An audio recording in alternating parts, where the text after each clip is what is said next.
So guys, जैसा कि हमने पिछले एपिसोड में देखा कि शियाओ युआन झरने के पास पहुंच गया था। उसे वहां जाकर पता चला कि झरना सूख गया और बस रेत बची थी। टेंग को रेत काफी अच्छी लगी और उसे खाने लगा। शियाओ रेत को एक थैली में भरने लगा था। तभी वहाँ यूनशी कुछ डीमन जानवरों के साथ आई और शियाओ से पूछा कि झरना कहाँ है। तो शियाओ ने उन्हें बताया कि झरना सूख गया। तभी रेत में से कुछ ड्रैगन के बच्चे निकले, जिन्हें शियाओ ने एक बोतल में भर लिया। शियाओ पर यूनशी और बाकी के जानवरों ने हमला कर दिया था। अब हम देखते हैं कि शियाओ टेंग को लेकर वहाँ से भागने लगता है। उसके ऊपर सभी जानवर हमला करते हैं। शियाओ बाइकाओ पार्क से बाहर निकल जाता है और उसकी पावर उसके अंदर फिर से आ जाती है। तो टेंग उसे बताता है कि तुम्हें ज्यादा खुश होने की जरूरत नहीं है, बाकी के जानवरों की भी ताकत वापस आ गई है। यूनशी शियाओ पर हमला करती है। टेंग शियाओ से कहता है कि वो काफी पावरफुल है, हमें यहाँ से भागना चाहिए। शियाओ वहाँ से भागने लगता है। तभी ड्रैगन उसे अपने पैरों से पकड़ लेता है। शियाओ उससे बचकर टेंग को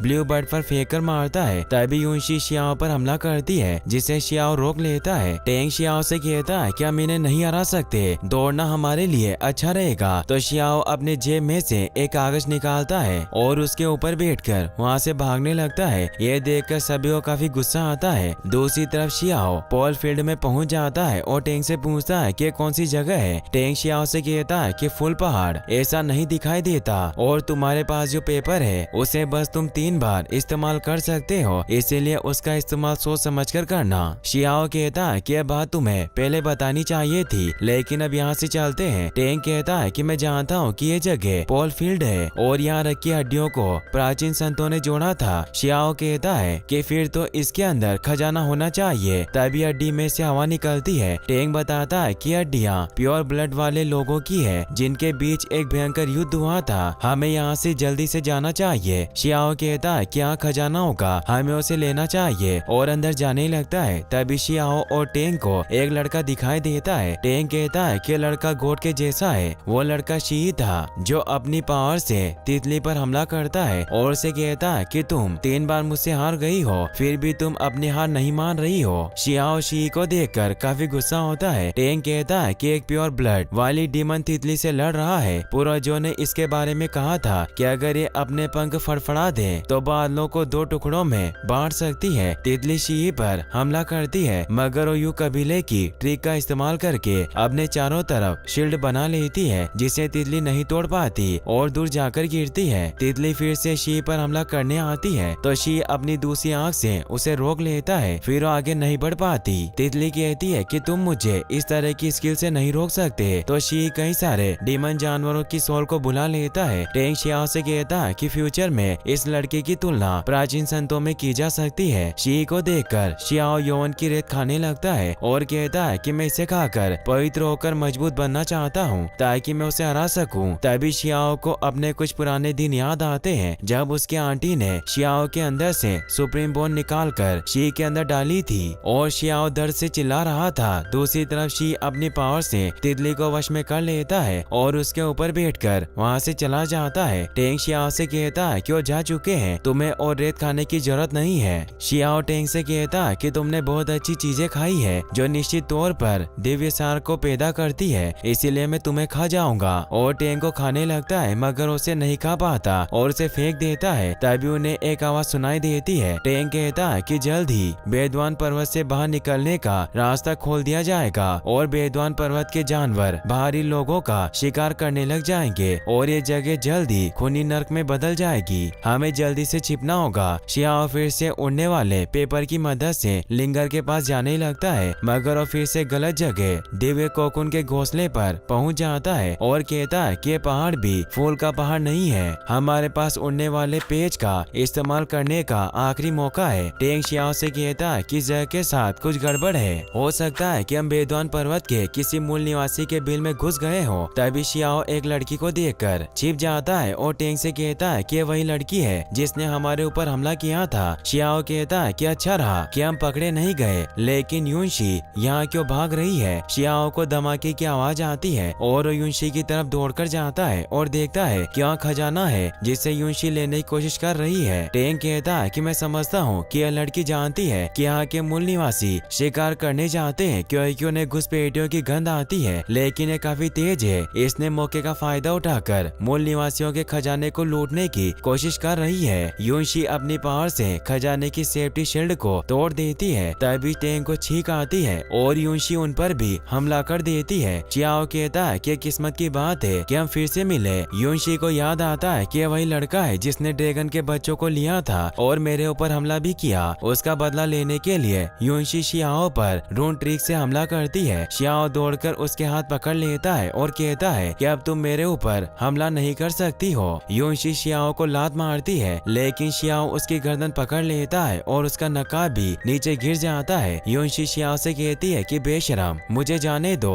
शियाओ कहता है कि मैं हमेशा से खूनी जानवर के बच्चों को पकड़कर गांव ले जाना चाहता था, तुम उनमें से एक हो। युनशी शियाओ से बचकर उस पर हमला करती है। शियाओ उसके हमले से बचकर उसे फिर से पकड़ लेता है और उसे कहता है कि तुम मेरे साथ चलो, मैं तुम्हें कोई नुकसान नहीं पहुंचाऊंगा। युनशी अपनी इयररिंग से शियाओ पर हमला करती है और उससे फिर से छूटने की कोशिश करती है। शियाओ उसकी इयररिंग को अपने मुंह से पकड़कर कहता है कि ऐसा नहीं है कि तुम इसका उपयोग मेरे खिलाफ कर सकती हो। तो युनशी हवा में उड़कर शियाओ को मारने की कोशिश करती है, मगर शियाओ उसे नहीं छोड़ता। तो अपने कंगन से शियाओ को मारना चाहती है, लेकिन टेंग आकर उसके कंगन को अपने मुंह से पकड़ लेता है। युनशी शियाओ से छूट जाती है, लेकिन शियाओ उसके कान की बाली को निकाल लेता है। युनशी रोते हुए शियाओ पर हमला करती है तो बचकर भागने लगता है। युनशी की पावर कमल के फूल से टकराती है और उसमें से एक अंडा बाहर आकर गिरता है और उसके ऊपर एक चट्टान गिरने वाली होती है, जिसे शियाओ मुक्का मारकर तोड़ देता है और अंडे को अपने पास रख लेता है और उड़ने वाले पेपर की मदद से वहाँ से भागने लगता है। युनशी उसे देखती रह जाती है। शियाओ फूल के पहाड़ पर पहुँच जाता है और सोचता है कि लिंगर और बाकी के साथी कहाँ हो सकते हैं, और शियाओ एक पेड़ पर टपक रहे दूध को टेस्ट करता है, जिससे उसे लिंगर और वांकाई दिखाई देते हैं। तभी प्योमो ट्री के फूल शियाओ के हाथ पर गिरते हैं। टेंग उसे कहता है कि इन्हें फेंक दो, ये तुम्हारी मति को भ्रमित कर रहे हैं। तभी वहाँ प्योमो ट्री आ जाता है। शियाओ को विजन आते हैं जिसमें उसे लिंगर गले लगा रही है, लेकिन असलियत में प्योमो की जड़ें शियाओ को जकड़ रही थी। टेंग शियाओ को बताता है कि एक डीमन ट्री है जिससे प्राचीन काल में गोट भी बचकर रहते थे। ये गोट का ही वंशज है, मगर तुम इसका डटकर मुकाबला नहीं कर सकते हो, तुम इस राक्षसी पेड़ में फंसकर मर जाओगे। ट्री शियाओ से कहता है कि मैं तुम्हें खाना चाहता हूँ। शियाओ अपने मुंह से ट्री की जड़ों को काटता है और अपने आप को आजाद करा लेता है और अपने मैजिक से पेड़ पर वार करता है, मगर शियाओ के ऊपर ट्री का इफेक्ट होने लगता है। तो टेंग उसे बताता है कि ये उस ट्री के बीज है, ये तुम्हारे शरीर में जमने के बाद तुम्हारे माइंड पर कंट्रोल कर लेंगे। तुम जल्दी से इन्हें अपने हाथ से निकालो, नहीं तो तुम अपना रूप खो दोगे। तो शियाओ आत्मा की तलवार से सभी बीज को अपने शरीर से दूर करता है और उन्हें खाने लगता है। ये देखकर टेंग कहता है कि तुम्हारा मुंह वाकई में महान है, जो इस डेविल ट्री के बीजों को भी खा सकता है। ट्री वहाँ से गायब हो जाता है। शियाओ को नदी में दो फेरी विचेस दिखाई देती है, यानी कि आडू के फल, जिन्हें शियाओ एक थैली की मदद से नदी से बाहर निकाल लेता है और कहता है कि इन्हें मैं अपनी बहन के पीने के लिए ले जाऊंगा। तभी शियाओ को किसी के चिल्लाने की आवाज आती है। वो देखता है कि कुछ डीमन एनिमल उनकी तरफ भाग कर आ रहे हैं, जिन्हें देखकर शियाओ भागने लगता है। तभी लिंगर आकर शियाओ को अपने साथ उड़ने वाले कंबल में बिठा लेती है और उसे कहती है कि आखिरकार तुम वापस आ गए। शियाओ कहता है कि अगर तुम सब यहाँ हो तो ये सभी जानवर भाग क्यों रहे हैं। तो नौसर वाला शेर कहता है कि उन्होंने कुछ खतरनाक चीज देखी होगी, इसीलिए वो भाग रहे हैं, लेकिन अच्छा है कि हमारे पास गोट कालीन है जिसकी मदद से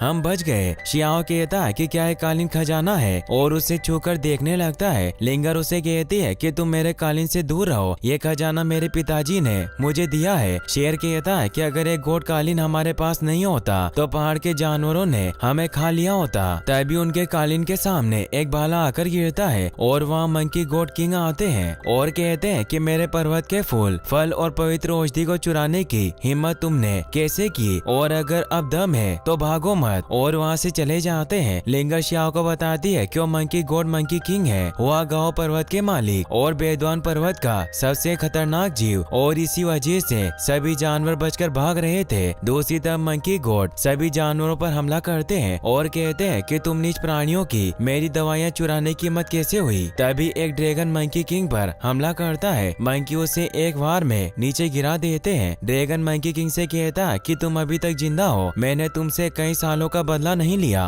मंकी किंग कहता है कि तुम अपना बदला लेने के लिए बाहरी लोगों का का सहयोग कर रहे हो। तो ड्रैगन कहता है कि जब तक मैं तुम्हें मार नहीं देता मैं किसी का भी साथ दे सकता हूँ। तभी वहाँ यूनशी और शी भी आ जाते हैं। एक आंख वाला बीस्ट मंकी से कहता है कि यहाँ लोगों की संख्या बढ़ रही है, तुम्हारे लिए अच्छा होगा कि तुम हमें पिच फेरी होली मेडिसिन सौंप दो ताकि हम तुम्हें नहीं मारे। मंकी किंग हंसकर कहता है कि इस तरह की बकवास सुनना मुझे अच्छा नहीं लगता, तुम सब मुझ पर एक साथ हमला करो। दूसरी तरफ शियाओ लिंगर से सोने के लिए कहता है क्योंकि उसने औषधि को पी लिया था, इस वजह से उसे नशा आ रहा था। तभी शियाओ को जो अंडा मिला था वो फूट जाता है और उसमें से एक बेबी बर्ड निकलता है। रेड बर्ड शियाओ से कहता है कि मैं अब 300 राउंड और लगा सकता हूँ क्योंकि उसने भी औषधि को पिया था। बेबी बर्ड मांस खाने लगता है और कहता है कि मैं भी बहुत थक गया था, लेकिन यह गोल्डन ईगल का मांस बहुत अच्छा है। रेड बर्ड उससे पूछता है कि तुम कौन हो और यहाँ क्या कर रहे हो। तो बेबी बर्ड कहता है कि मैं उच्चतम रियस्म का गॉड हूँ और मैं यहाँ आकर इस अंडे से बाहर निकला हूँ। और शियाओ की तरफ इशारा करते हुए कहता है कि इसमें सारी गलती तुम्हारी है, तुम मुझे अपनी जगह से इतनी दूर क्यों ले आए। शियाओ कहता है कि मैंने तो तुम्हें बचाया है, मैंने सोचा था कि तुम दाहुंग जाति के हो, मैं तुम्हें एयर तुजी कहूंगा।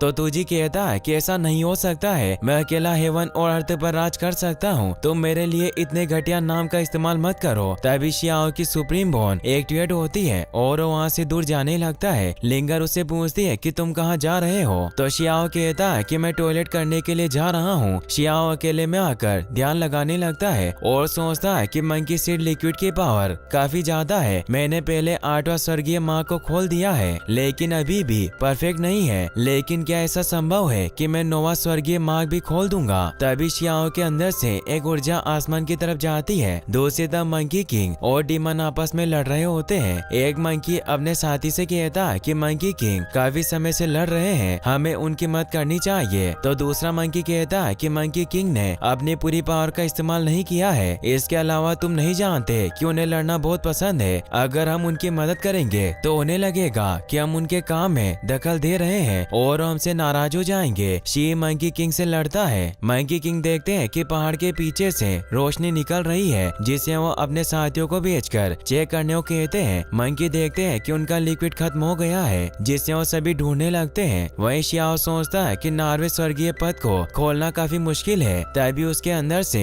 एक खजाना निकलता है जो कि मौलिक रिकॉर्ड था। शियाओ देखता है कि अगर मैं थोड़ी देर इंतजार करूं तो ये मेरा नॉर्वे स्वर्गीय पद को खोलने में मेरी मदद करेगा। तभी मंकी किंग वहां आते हैं और शियाओ को देखकर कहते हैं कि वही लड़का होगा जिसने अपने ध्यान में सफल होने के लिए हमारे लिक्विड को पी लिया और वो सभी शियाओ पर हमला करते हैं। शियाओ अपनी पावर से उनके हमले को रोकता है। तभी वहाँ लिंगर के सीलिंग मास्टर आ जाते हैं जो मंकी पर हमला करते हैं। लिंगर वहाँ आकर मंकी से कहती है कि तुम इस पर हमला मत करो, वो मेरा दोस्त है, लेकिन मंकी हंसने लगता है। तो लिंगर उनसे लड़ने के लिए तैयार हो जाती है मगर मंकी लिंगर को घेर कर नीचे गिरा देता है। शियाओ नॉर्वे हेवन पद का रास्ता खोल लेता है और मंकियों पर हमला करता है। सभी बंदर शियाओ से डरकर भाग जाते हैं। शियाओ जब खड़ा होता है तो अचानक से उसके सीने में दर्द होने लगता है। लिंगर शियाओ से कहती है कि हमें यहाँ से जल्दी चलना होगा वरना मंकी अपने लिए मदद लेकर आ सकते हैं। शियाओ भागकर मंकी का पीछा करता है। तभी उसे फेरी विश दिखाई देते हैं। मंकी अपने किंग को बताते हैं कि हमारा सारा लिक्विड खत्म हो गया है। यह सुनकर मंकी किंग को काफी गुस्सा आता है और वो शियाओ पर हमला करते हैं और अपनी टेक्निक से सभी के पैर चिपका देते हैं। ड्रैगन मंकी किंग से कहता है कि तुम बस हमारे पैर रोक सकते हो, तुम्हें क्या लगता है कि तुम हार से बच जाओगे। मंकी किंग को भी काफी गुस्सा आता है और वो अपनी बॉडी को और बढ़ाकर लेते हैं और कहते हैं कि मैं चाहता हूँ कि तुम सब यही मर जाओ और अपने भाले को एक बड़ी चट्टान में फंसाकर उसे उठाकर सभी जानवरों के ऊपर फेंकने लगते हैं जिसमें आग भी लग रही थी। मगर एपिसोड यहीं पर खत्म हो जाता है। गाइस अगर आपको वीडियो अच्छा लगा हो तो इस वीडियो का 5K लाइक हम जल्दी पूरा कर दे और हम 50K के बहुत करीब है, इसीलिए सब्सक्राइब करना ना भूलें। Thanks for watching.